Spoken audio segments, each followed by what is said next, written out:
The officer took a small bite of an apple, but the prisoner pulled out a grenade and started chewing on it with a goofy grin. Watching that smirk on the prisoner's face, the officer flew into a rage and slammed his fist into the man's stomach. He expected the punch to put the prisoner in his place, but instead of backing down, the guy started throwing up violently. Then he pulled a long silk ribbon out of his mouth, with an imperial medal dangling from the end. The officer's face darkened as he demanded to know what the hell was going on. Right then, an alarm clock suddenly went off, startling everyone in the room. A soldier scrambled to find it, only to realize the sound was coming from behind the prisoner. Completely baffled, he couldn't figure out how his alarm clock ended up in the prisoner's hands. He raised his hand to strike, but then thought better of it, deciding the guy wasn't really a threat. The tension drained from the soldiers instantly, and they burst out laughing, mocking the prisoner like he was some kind of circus clown. What they didn't realize was that this was all just the tip of the iceberg, part of a much bigger plan. The prisoner picked up on their attitude and decided to play along, acting even dumber and pulling more pranks. Then, out of nowhere, he jumped up and tried to make a run for it. The officer immediately ordered his men to chase him down.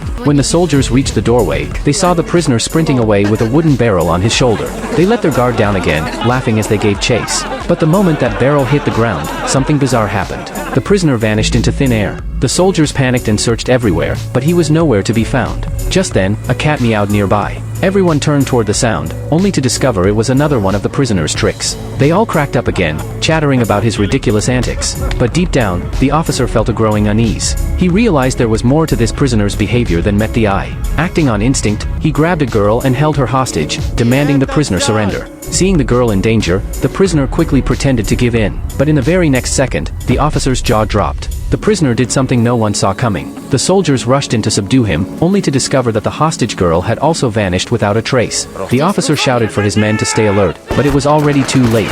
In an instant, a hail of bullets rained down, wiping out every German soldier. Only one soldier remained on the battlefield. He stared in shock at the bodies all around him and let out a sigh of relief, thinking it was finally over. But then something even more terrifying happened. The prisoner, who should have been long dead, slowly rose to his feet and calmly raised his hand.